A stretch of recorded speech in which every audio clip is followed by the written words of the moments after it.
정부가 중대한 학교 폭력에 대해서 학생부 기록을 졸업 후 최대 4년 동안 남기고 모든 유형의 대입에서도 불이익을 주겠다고 밝혔습니다. 피해 학생이 학교를 떠나지 않도록 가해자와의 분리 조치 등 보호도 강화됩니다.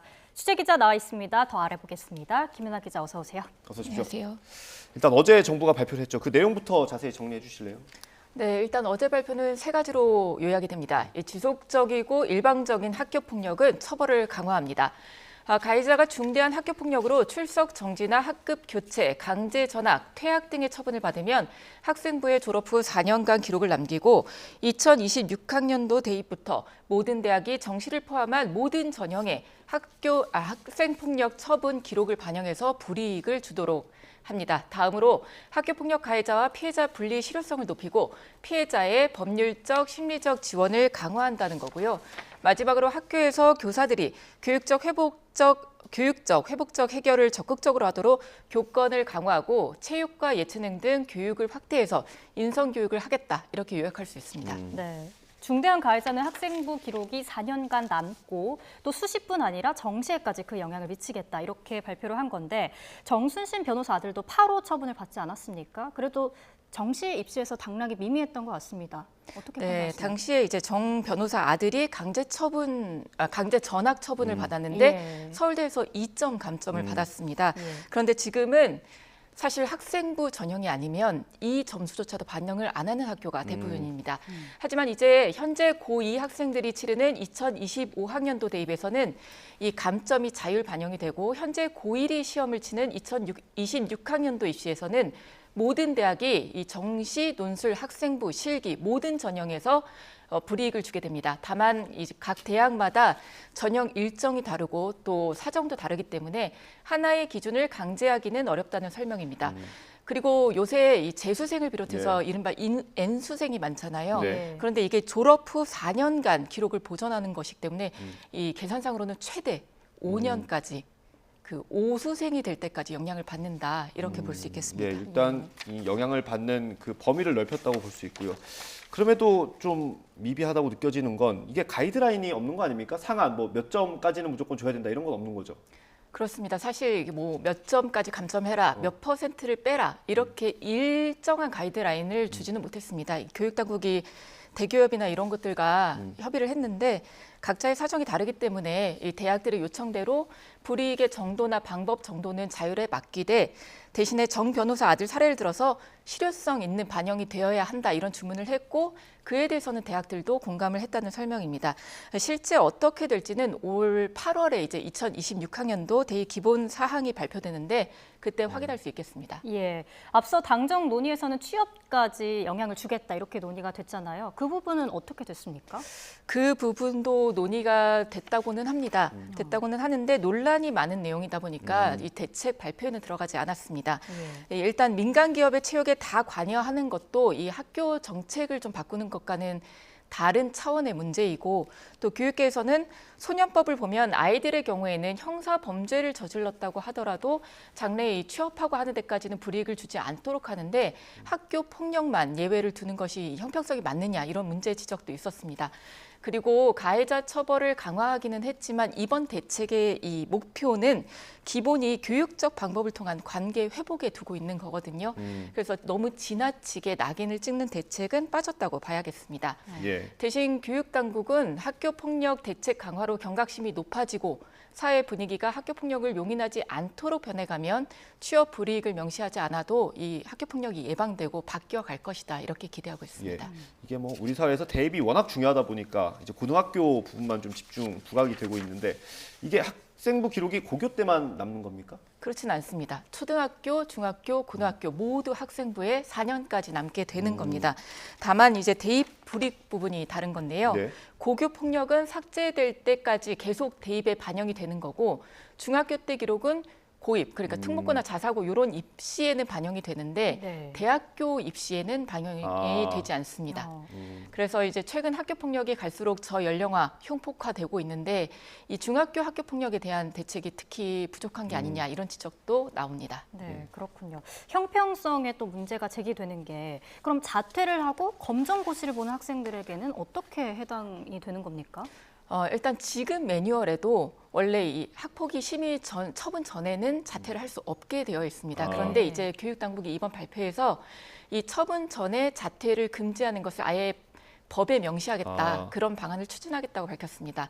그러니까 이제 앞으로 법이 바뀐다면 가해자라면 자퇴를 해도 학생부의 기록이 이제 남은 상태에서 자퇴를 할 수밖에 없고 그 상태에서는 검정고시를 치고 대입을 보더라도 나중에 이제 대입에 학생부 관련 기록들을 다 내야 되니까 계속해서 불이익을 받을 수밖에 없고 끝까지 책임을 져야 됩니다. 예. 피해자 대책도 이번에 발표가 됐죠. 이 정순신 변호사 같은 경우는 소송을 계속 내면서 좀 피해자를 더 고통스럽게 만들기도 했는데 이거에 대한 대책은 있었습니까? 네, 일단 정 변호사 아들이 전학 처분을 받았을 때 이제 이거를 그러니까 전학을 멈춰달라고 집행정지 신청을 냈고 그 다음에 이제 뭐 행정 소송으로 들어갔던 건데 이제 학교에서는 지금까지는 집행정지 신청이 들어가면 결과가 나올 때까지 이 처분을 집행을 할 수 없었다고 합니다.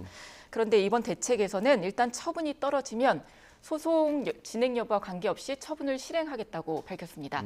정 변호사 아들로 예를 들면은 이제 만약 전학 처분이 떨어지면 집행 정지든 행정 소송이든 제기해도 전학을 일단 보내고 그 다음에 뭐 집행 정지가 받아들여지면 뭐 처분을 취소하든지 이렇게 가게 될 것 같은데요. 행정 심판의 경우에는 가해자가 또 가해자가 이 제기하는 소송 상대방이 피해자가 아닙니다. 그 처분을 내린 교육청이 되는 거잖아요. 그래서 그동안 피해자가 소송이 제기됐는지 여부조차도 알 수가 없었는데 이제는 소송이 들어가면 가해자가 불복해서 소송을 했다 이렇게 피해자에게 알려주고 행정심판에서도 소송 당사자는 아니지만 재판부가 참고할 수 있도록 피해자 진술권이나 참여권을 적극 보장하도록 하겠다고 밝혔습니다. 맞소송 등에 대비해서 피해자에 대한 법률적 그리고 심리적 지원도 강화할 예정입니다. 네. 이렇게 처벌이 강해지다 보니까 소송이 많아지고 또 시간이 끌 거다 이런 우려의 시각도 나옵니다. 보복에 대해서도 걱정이 될 수밖에 없거든요. 맞습니다. 2차 가해가 항상 피해자들에겐 가장 걱정이잖아요. 학교 폭력 조치가 근데 지금 현재 1호부터 9호까지 있는데 이 중에 2호가 접촉 협박 금지 조치입니다. 이 2호는 사실 경미한 거라서 학생부 이제 기록이 졸업과 동시에 삭제가 되는 그런 조치인데 만약에 이 2호 조치를 어기고 조치를 받은 다음에 피해자에게 가서 너 왜 나 학폭위에 넘겼어 이렇게 계속 괴롭히고 하면서 2차 가해를 하게 되면 앞으로는 무조건 학생부 기록이 남는 6호 출석 정지 이상의 조치를 의무화하기로 했습니다. 그리고 이제 4호인 사회봉사부터는 학생부 기록을 지울 때 심의를 거쳐야 지울 수 있거든요. 그때 이 심의가 피해 학생이 이 삭제에 동의하는지 동의서랑 그리고 가해 학생이 불복 소송을 냈는지 이 여부를 꼭 확인하게 했습니다. 교육당국은 만약에 2차 가해 학생이 한다면 피해자가 이제 처분 삭제 동의서를 써주지 않을 테니까 그러면 2차 가해를 좀 줄일 수 있지 않겠느냐 이렇게 답했습니다. 근데 이게 동의서를 받기 위해서 가해자 입장에서는 뭐 사과를 한다, 대화를 한다 이렇게 볼 수도 있지만 피해자 입장은 좀 다를 수 있잖아요. 그렇죠. 계속 이제 찾아가고 동의서 써달라고 조르고 괴롭힐 수 있잖아요. 맞습니다. 그래서 이제 아까 말씀드린 대로 접촉이나 협박 금지를 위반하면 이제 처벌 수위를 확 올린다고 한 거고 또 처분 삭제 동의서도 이제 가해자랑 피해자 이제 당사자끼리 만나서 작성을 하는 게 아니라 나중에 이제 반드시 화해 관계 전문가 입회 하에 동의서를 받을 때만 이 동의서가 효력을 인정하도록 그렇게 지침을 내릴 거라고 밝혔습니다. 그리고 가해자 피해자 분리 조치가 강화돼서 같은 공간에서 이제 괴로울 일도 줄어들 전망입니다. 네, 가해자 분리를 보면 일단 기간은 대폭 늘어나지 않았습니까? 2년에서 4년으로 늘어난 건데 교육부에서는 여전히 가해자 분리가 늘어난 게 아닙니다. 가해자 분리가 아니라 4년까지 늘어난 거는 학생부의 조치사항 기재 조치사항이 기록이고 늘어났는데 교육계에서는 가해자 분리 상황에 대해서 우려의 목소리가 나오고 있는 것 같거든요. 네, 맞습니다. 이제 아까 분리 조치가 어떻게 됐냐면 즉시 분리는 현재 3일 할 수 있는데 7일까지 할 수 있게 했고요. 그리고 통상 10일 이내였던 출석 정지도 심의 조치가 내려질 때까지로 이제 연장할 수 있게 했습니다. 그래서 지금 보통 심의 조치가 내려질 때까지 통상 한 7주 정도 걸린다고 하는데 어쨌거나 이제 조치가 내려질 때까지 계속 출석 정지를 할 수 있게 만들어 놓은 겁니다. 또 학교장 권한으로 학급 교체도 가능합니다. 아까 심의 조치가 나오면 소송을 걸어도 일단 조치를 집행하겠다. 시행하도록 했다고 말씀드렸잖아요. 그러니까 중대한 학교 폭력의 경우에는 가해자, 피해자가 한 공간에서 지내는 일은 감수할 수 있습니다. 사실 이게 가능하게 된 게 코로나19 이후에 원격 수업이 일상화됐기 때문입니다. 네. 그동안은 학교 폭력 가해자라도 학습권을 보장해야 하기 때문에 장기간 학교에 나오지 못하게 하기가 사실 어려웠습니다. 이게 헌법상 가치이기 때문에 학습권이.